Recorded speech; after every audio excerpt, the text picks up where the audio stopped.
இவ்வளோ பெரிய மாடு சாதாரணமாக மாதிரி ஆஞ்சநேயர் சிவர் 3 லக்ஷ்மி பவன், இது வந்து கீதா பவன். இப்போ அப்படியே அந்த பிரிட்ஜை தாண்டி இந்த சைடு வந்தீங்கன்னா இந்த சைடு நிறைய இந்த மாதிரி படித்துறைகள் கட்டியிருக்காங்க.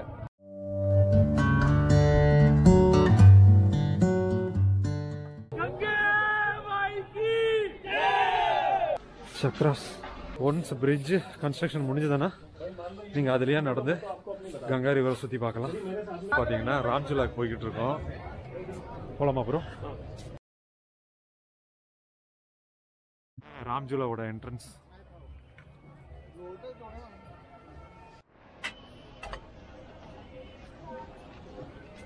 நல்ல வரவேற்பு. கொஞ்சம் உள்ள போயிட்டோம்னா லைட்டா இங்க பாருங்க, கான்கிரீட் தான் போட்டிருக்காங்க. 2 சைடும் வந்து நல்ல இது என்ன ப்ரோ? இது இரும்பு கிரில்லா கம்பி மாதிரி போட்டிருக்காங்க. பிரிட்ஜ் ஆடுது. இங்க பாருங்க, 2 பேரும் ஆடி விளையாண்டு இருக்காங்க.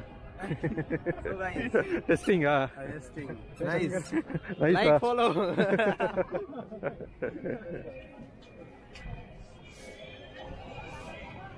எங்க பாருங்க, இங்க கங்கா ரிவர் நல்லா தெரியுதா உங்களுக்கு? இங்க பாருங்க, அங்க பார்த்த ரிவர் ராஃப்டிங் இங்கேயும் பண்ணிக்கிட்டு இருக்காங்க. ஆக்சுவலா லக்ஷ்மண் ஜூலா லெஃப்ட் சைடில் இருக்கு. நம்ம அங்கிருந்து அப்படியே ராம்ஜுலாக்கு வந்திருக்கோம்.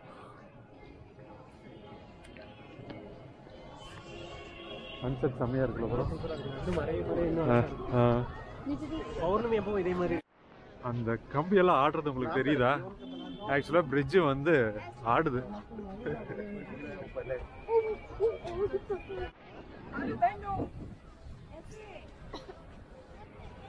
ஆக்சுவலா பிரிட்ஜ் ஷேக் ஆகுறது நல்லா தெரியுது. உங்களுக்கு பயம் இருந்ததுன்னா இதுல வந்து நடக்க முடியாது. நீங்க பாத்துருப்பீங்க மேல அந்த கயிறெல்லாம் இருக்குல்ல, இந்த கயிறுன்னு சொல்ற மாதிரி அந்த கம்பியில தான் வச்சு இருந்து ஸ்ட்ராங்கா பைண்ட் பண்ணிருக்காங்க. அது ஷேக் ஆகிறதே நல்லா தெரியுது.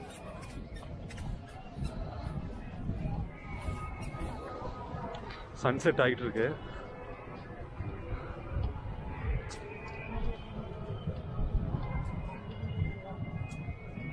சேம் அதே ஸ்டோரி தான் இதுக்கும். எப்படி லக்ஷ்மணன் வந்து கங்கையை கடக்கிறதுக்கு கயிறு யூஸ் பண்ணாரோ அதே மாதிரி ராமரும் இந்த கங்கையை கடந்தாரு. அதனால இதுக்கு ராமன் ஜூலா பேர் வச்சிருக்காங்க. இது வந்து 2013 வெள்ளம் வரும்போது பார்த்தீங்கன்னா இந்த பாலம் வந்து டேமேஜ் ஆனிச்சுன்னு சொல்றாங்க. அதுக்கப்புறம் நம்ம கவர்மெண்ட் டேக் ஓவர் பண்ணி மறுபடியும் கன்ஸ்ட்ரக்ட் பண்ணி இப்போ மக்கள் யூஸ் பண்ணுறதுக்காக விட்டுருக்காங்க. அப்போ இருந்து இப்போ வரைக்கும் நல்லபடியாக இது போய்கிட்டு இருக்கு.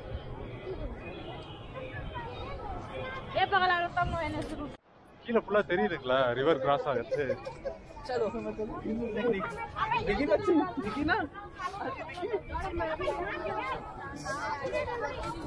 எப்படி இருக்கு ப்ரோ?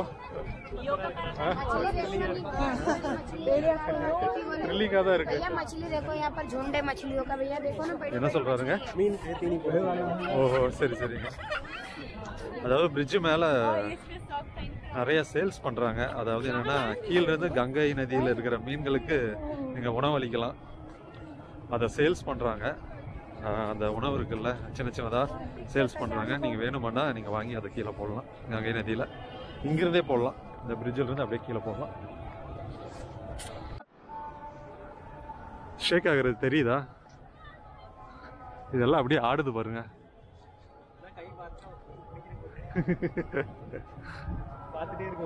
ஆமா,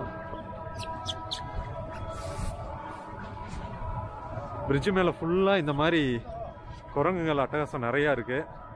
நீங்க ஏதாவது இந்த பிரிட்ஜில் வரணும்னு நினைச்சீங்கன்னா கையில் எதுவும் திங்ஸை வந்து வச்சுக்காதீங்க. முடிஞ்ச அளவுக்கு பேக்கில் வச்சு சேஃபாக வச்சுக்கோங்க. உள்ளே வரும்போது நமக்கு வந்து குரங்கு வரவேற்றுச்சு. வெளியே வரும்போது பசுமாடு நம்மளை வரவேற்குது. நல்லதுன்னு நினச்சிக்க வேண்டியதுதான். இப்போ பார்த்தீங்களா, நம்ம வந்து அந்த சைடு இருந்தோம், அங்கிருந்து அப்படியே இந்த சைடு வந்தாச்சு.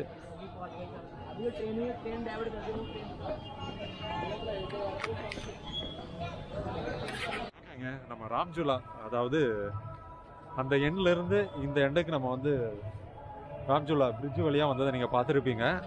இப்போ அப்படியே அந்த பிரிட்ஜை தாண்டி இந்த சைடு வந்தீங்கன்னா இந்த சைடு நிறைய இந்த மாதிரி படித்துறைகள் கட்டியிருக்காங்க. அதாவது இங்கே இதை தான் இங்கே வந்து காட்டுன்னு அப்படின்னு சொல்லுவாங்க. அதாவது கங்கை நதி ஓரமாக இந்த காட் வந்து கட்டியிருக்காங்க. அதாவது இந்த மாதிரி ஸ்டெப்ஸ் நிறையா கட்டியிருப்பாங்க. இந்த மாதிரி தாங்க, இந்த மாதிரி ஸ்டெப்ஸ் நிறையா கட்டியிருப்பாங்க. இது இங்கே மட்டும் இல்லை, அப்படியே பக்கத்தில் கொஞ்சம் கொஞ்சமாக அங்கங்கே கட்டியிருப்பாங்க.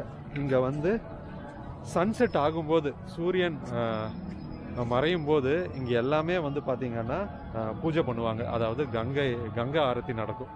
இது இங்கே மட்டும் இல்லைங்க, கங்கை நதி எங்கெங்கே ஓடுதோ அங்கே எல்லாமே உங்களுக்கு கங்கை ஆரத்தி நடக்கும். இங்கேயும் நடக்கும், ரிஷிகேஷ்லேயும் நடக்கும், ஹரித்வார்லேயும் நடக்கும், காசிலையும் நடக்கும். இந்த மாதிரி வந்து பார்த்திங்கன்னா கங்கை நதி எங்கெங்கே ஓடுதோ அங்கே எல்லாம் வந்து பார்த்திங்கன்னா கங்கை ஆரத்தி நடத்துவாங்க. அது எது அங்கே பாருங்கள், சிவலிங்கம் ஒன்று வச்சுருக்காங்க. அதை சுற்றி சில சிலைகள், விநாயகர் சிலைகள், அப்புறம் வந்து இன்னும் ஒரு 3 சிலைகள் வச்சுருக்காங்க. அங்கே பூஜை பண்ணுவாங்களோட்டிருக்கு. இங்கே ஸ்டெப்ஸ் இது வரைக்கும் இருக்குது, இதுக்குள்ளே போய் அங்கே பூஜை பண்ணுவாங்களோட்டிருக்கு.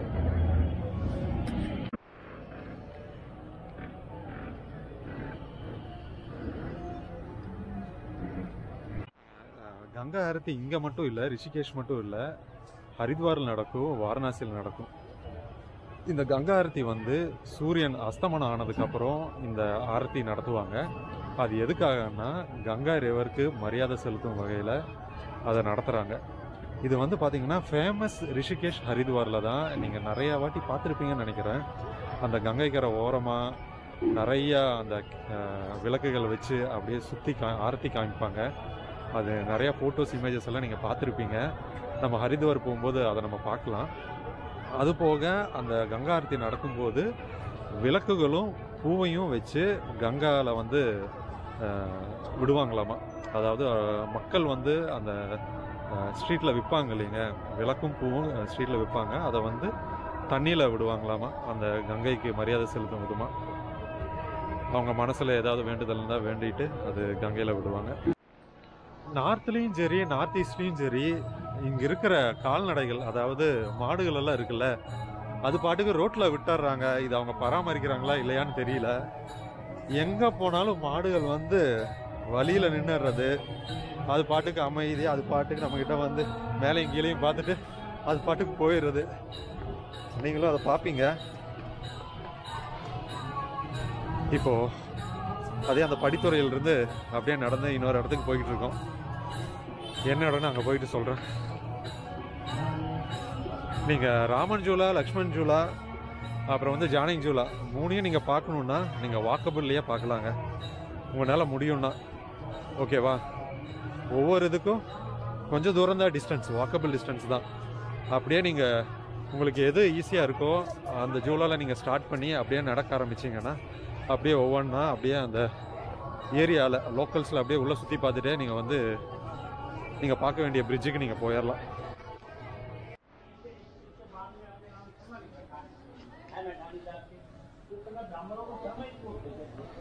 ரிஷிகேஷ் வந்து பார்த்தீங்கன்னா கங்கை நதி ஓரமாக உங்களுக்கு நிறையா ஆசிரமம் இருக்கும், நிறையா கோயில்கள் இருக்கும். நீங்கள் அந்த கங்கை நதி ஓரமாக நீங்கள் வந்து வாக் பண்ணி போகணுன்னு டிசைட் பண்ணிட்டீங்கன்னா உங்கள் கண்ணில் எந்த ஆசிரமம் போடுதோ நீங்கள் உள்ளே போய் பார்க்கலாம், கொஞ்சம் நேரம் உட்காரலாம், சாமி கும்பிடலாம், எல்லாம் பண்ணலாம். யாரும் எதுவும் சொல்ல மாட்டாங்க. நான் இப்போ அப்படி தான் வந்து இந்த லக்ஷ்மி நாராயண டெம்பிள்னு ஒன்று இருந்தது, சாமி கும்பிட்டு உள்ளே கேட்டேன், வீடியோ எடுக்கலாமான்னு கேட்டேன், எடுத்துக்கலான்னு சொன்னாங்க. இப்போ அங்கே இருந்தால் பேசிக்கிட்டு இருக்கேன். ரொம்ப அமைதியாக இருக்குது. இங்கே நிறையா பேர் தங்கி வழிபடுவாங்களோட்டிருக்கு. நிறைய டிவோட்டிஸ் இருக்காங்க இங்கே. அதை தான் நான் உங்கள்கிட்ட இப்போ ஷேர் பண்ணேன். ரிஷிகேஷ் வந்து பார்த்திங்கன்னா இப்போ இந்த சைடு உங்களுக்கு கங்கா ரிவர் ஓடுதுங்களா, அதுக்கு அப்படியே நான் இருக்கிற சைடு வந்து பார்த்திங்கன்னா ஃபுல்லாக கோயிலும் ஆசிரமமாக இருக்குது. நிறையா ஆசிரமம் இருக்குது இந்த சைடு. அதே நம்ம உங்களுக்கு நான் வண்டியை நிறுத்திட்டு நிறைய ஸ்ட்ரீட் கடையெல்லாம் காமிச்சேன் தெரியுங்களா, நிறைய அலங்கார பொருட்கள், வீட்டுக்கு தேவையானதெல்லாம் சேல் பண்ணிட்டு இருந்தாங்கல்ல, ஸ்ட்ரீட் ஃபுட்டெல்லாம் இருந்ததில்ல, அந்த இடத்துல வந்து பார்த்தீங்கன்னா நிறையா தங்குற இடம் இருக்கு. அதாவது ரிவர் சைடு ரெசார்ட்னு சொல்லுவாங்கள்ல, அந்த மாதிரி. பாட்டு ஓடிக்கிட்டு இருக்கு, ஒரே ஒரு நிமிஷம்.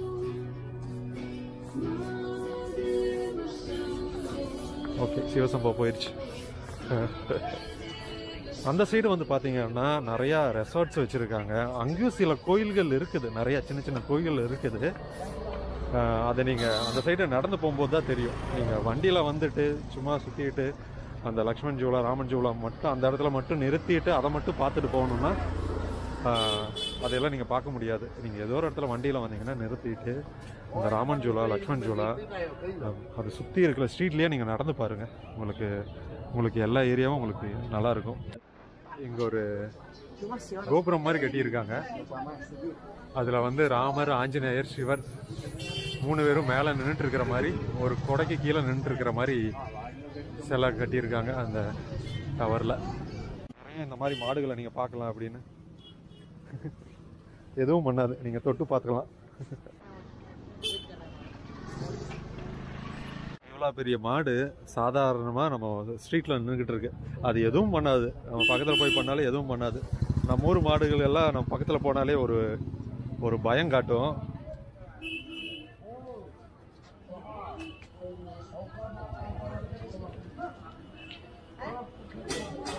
இப்போ நம்ம கொஞ்சம் நேரத்துக்கு முன்னாடி அங்கே லக்ஷ்மி நாராயணன் டெம்பிள் ஒன்று பார்த்தோம் இல்லைங்க, அதே மாதிரி வெளியே வந்து கொஞ்சம் வாக்கபுளில் வந்தீங்கன்னா அதே மாதிரி இங்கே ஒரு டெம்பிள் இருக்குது.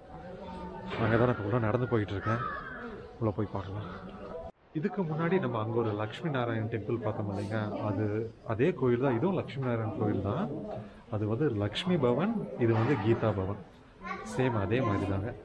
ஓகேவா? இங்கே வந்து கீதா பவன்லாம் லக்ஷ்மி நாராயணனும் பக்கத்தில் வந்து யாராக இருந்தாங்க ப்ரோ? அதுக்கு பக்கத்தில் இன்னும் 2 சாமிகள்லாம் இருந்தாங்க. இங்கே பாருங்கள், கோயிலை சுற்றி வந்து பார்த்தீங்கன்னா சில ஸ்டோரிஸ் எல்லாம் சொல்லியிருக்காங்க, புராண கதைகள். ஆனால் என்ன ஃபுல்லாக ஹிந்தியில் எழுதியிருக்கு. எனக்கு தெரியாது, நமக்கு ஹிந்தி மாலுமே. ஹிந்தி கொஞ்சம் புரியும் பேசுனா, ஆனால் நமக்கு ரீட் பண்ணுறதெல்லாம் அந்த அளவுக்கு இன்னும் கற்றுக்கல. நீங்களும் வந்தீங்கன்னா அந்த கங்கா ரிவரை மட்டும் பார்க்காம அதை சுற்றி என்னென்ன இருக்குன்னு பாருங்கள். இதையே தான் வந்து பார்க்கணுன்னு இல்லை, இந்த மாதிரி நிறையா இடங்கள் இருக்குது. நீங்கள் அப்படியே அந்த சைடு நடந்து போனாலே உங்களுக்கு நிறையா இடம் பார்க்குறதுக்கு உங்கள் கண்ணில் படும். ஓகேங்களா? இங்கே வந்து பார்த்தீங்கன்னா நிறைய இடத்துல மந்திர்னு போட்டிருப்பாங்க. லக்ஷ்மி நாராயண மந்திர், ராமர் மந்திர், ஆஞ்சநேயர் மந்திர் அப்படின்னு. அதெல்லாம் வந்து பார்த்தீங்கன்னா மந்திரங்கிறது கோயில்கள். தமிழில் நம்ம புரிகிற மாதிரி சொல்லணுன்னா கோயில்கள். அந்த மாதிரி நிறையா இங்கே இருக்குது. இப்போ நம்ம கோயிலுக்குள்ளே வந்தோம் தெரியுங்களா, ஒரு ஆசிரமமாக இருந்ததில்ல, அதுக்குள்ளே வந்து பார்த்திங்கன்னா இந்த மாதிரி நிறைய ரூம்ஸ் அவைலபிள் இருக்குது. இந்த கங்கை நதி ஓரமாக வந்து தங்கணும்னு நினைக்கிறவங்க இங்கே வந்து தங்கலாம்னு நினைக்கிறேன்.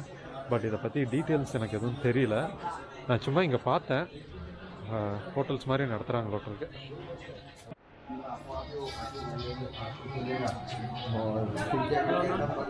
நான் சொன்னேன்ல இந்த மாதிரி மாடுகள் இங்கே நிறையா இருக்குன்னு.